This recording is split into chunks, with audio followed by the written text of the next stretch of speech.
Yes, ma'am. Ano to, ma'am? Papayos po ng LCD po, 11 Pro. 11 Pro. Nag-blackout, madam, no?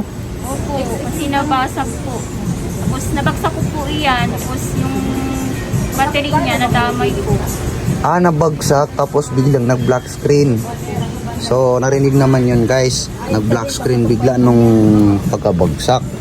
So, saan pa kayo galing, madam? Sa Malulus, Bulacan ka po. Malolos, Bulacan. Shoutout sa mga taga Malolos, Bulacan. Inantay lang yung to. Dito, punta sa Mikan. Nandiyan naman na yung Nagdagisip po. Saka lang siya.